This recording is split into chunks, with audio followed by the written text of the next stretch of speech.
Welcome to A Drink of Wisdom with Jay Wise and Nathan Drinkard. I'm your host, Cody Ward. Thank you for spending some of your time with us tonight. As a reminder to all our podcast listeners, besides being on all your favorite podcast platforms, A Drink of Wisdom is also on YouTube with each show segment available. Head on over. You like what you hear? We'd appreciate your subscription.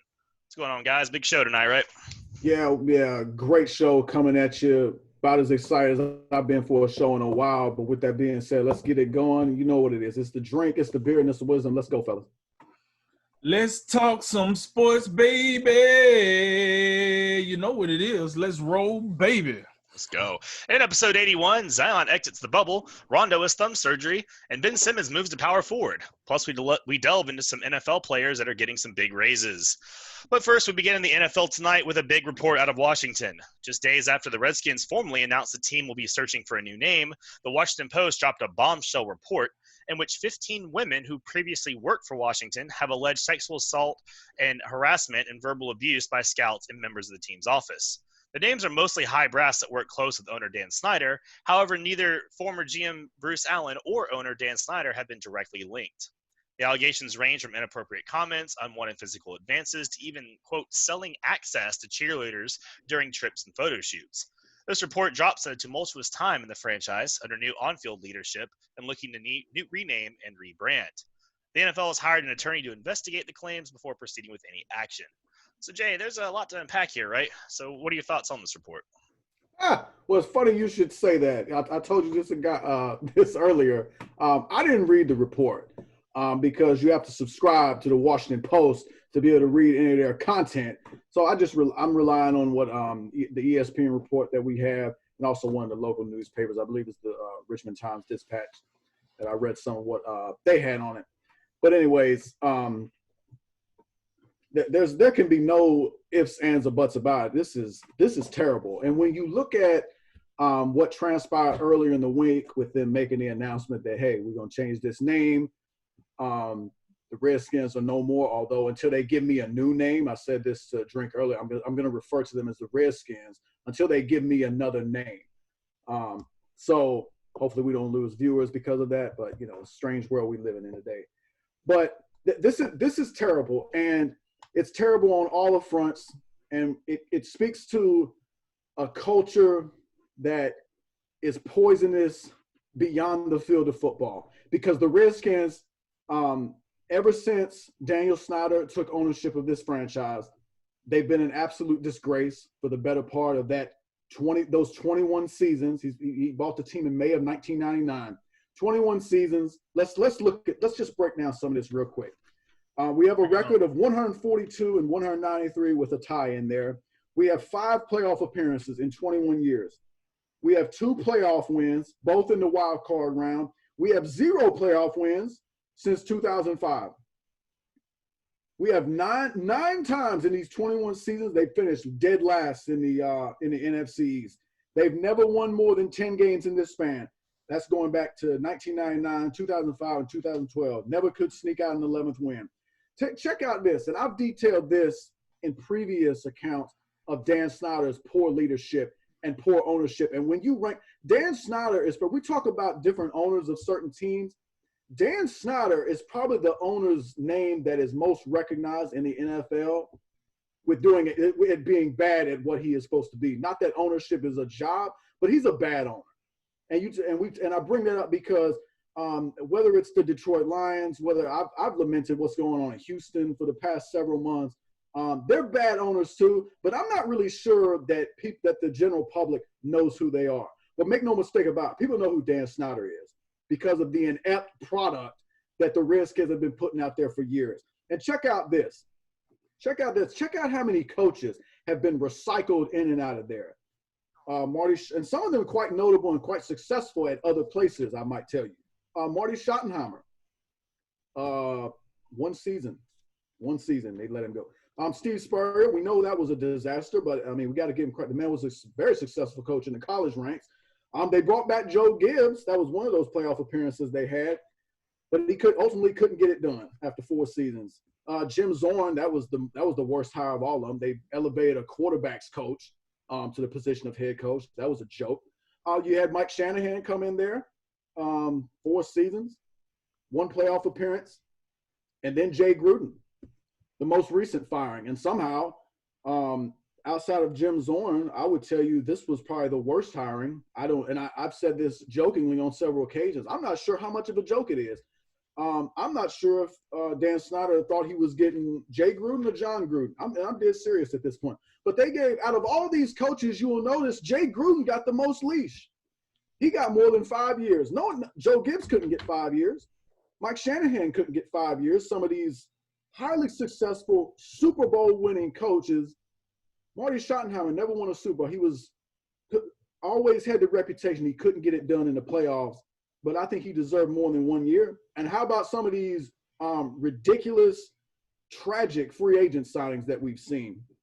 Albert Hainsworth, Adam Archuleta, Antoine Randall. I could go on, but those are just three of the ones that just come to mind when you talk about. And it's not just football. And we're now with this report that we're seeing, it's not just on the football field. It's the entire organization, to include any section you could think of, whether it be the business side, whether it be human relations, the hiring process, the media personnel, everything. It is an unmitigated disaster. And I'm at the point now, and this is my ultimate point in this, and I'm not even going to get into some of the actual allegations that came out with some of these women. And that's not that I don't want to get into that, because I want to preface what I'm about to say by saying this. And I think it's important during these times when we hear these type of stories that we lay this out. This is what is being alleged. This is what is being reported. I don't know what is true and what is not true, but I would tell you this. If there is a shred of truth to what is being reported and what is being alleged, Daniel Snyder should sell this team. There is no ifs, ands, or buts about it. The product that they continue to put on the field, Washington Redskins fans, I've been to FedEx Field before. I've got friends. I've got some Redskin fans that are friends of mine. They deserve better. What we're seeing here and what we've seen for years, it is some ineptitude of the highest order. Think about here recently. The NFC East the past couple of years has been a two-man race. The Redskins, and this does not involve the Giants, but those two teams, they aren't even involved. They're not even seriously considered. They are literal doormats. And the Redskins, to the greatest extent, and this actually predates the Daniel Snyder era. They haven't won a Super Bowl since the 1991 season. So when you add that in, it is almost 3 decades of pure football embarrassments. 5 playoff appearances. You haven't won a playoff game since 2005. And now you have the Redskin name, and you will notice the name change. It's not centered, to me, it's not centered in virtue. It's not centered in what's right and wrong. This was a financial and business decision because sponsorships were being pulled. People were saying that's what it is. We all know what it is. Money talks. The Redskin name has been a controversy for years. And now we see that being changed. And it would be one thing if that was the only thing that's going on. I would also say, listen to this. The timing of this report and all these allegations coming to light, it's a tad bit interesting. You can interpret that however way you want to. I just find it interesting that you have the name change, and then all these allegations of misconduct in this report. It's a little interesting to me. And listen to this. If you don't believe Daniel Snyder should sell this team, I would respond by telling you this. A couple years ago, Jerry Richardson of the Carolina Panthers, the owner for the Panthers, some of those allegations that there was some racial things that were going on down there. There were also some sexual harassment type things that were happening as well. And those allegations, some of them were directly at Jerry Richardson. So you can tell me, yeah, there's a difference there. But how about this? Some of these folks, Alex Santos, former director of player personnel, I believe, Richard Mann, a former assistant director of player personnel, and Larry Michael, the radio play-by-play man, and a senior vice president. So if you read the reports, what we're seeing is some of these folks were directly in the inner circle of Daniel Snyder. So although it's true that we don't have any allegations against Daniel Snyder or Bruce Allen, who was the team president for 10 years, to me, it doesn't matter. It doesn't matter. At some point, you have to be held responsible for the failures of your product, your franchise, and your organization. Jerry Richardson was held accountable. And let's not forget, on the football field, the Panthers were not a laughing stock. Just 2 years prior to Jerry Richardson having to sell the team, they were in the Super Bowl. They actually put out a real football product that people in Charlotte could be proud of. Not so in Washington. And then, listen, the allegations that came out in this report, they ranged from 2006 all the way up to 2019. Think about that.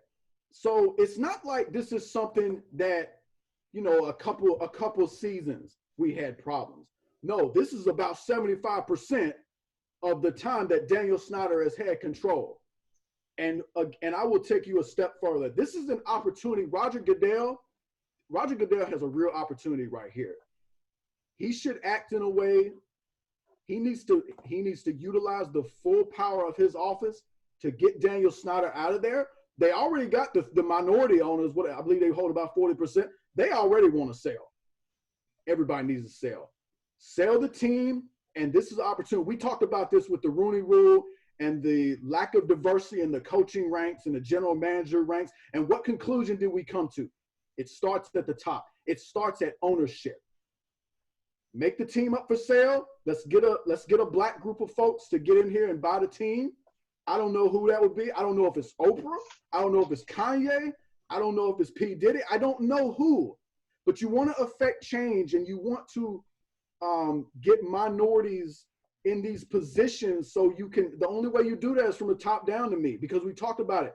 If you got equal qualified folks for these positions, I think it's a natural thing for you to pick someone that looks like you, right or wrong. So that's where I'm at. And also my last point, some of these folks don't deserve this. And I'm talking about Ron Rivera, Dwayne Haskins, and Chase Young in particular. Ron Rivera was caught up in the situation of Jerry Richardson. And in my belief, that was the first domino that led to his dismissal from Carolina. New ownership, new regime, new rules. That's what happened to him. Great football coach.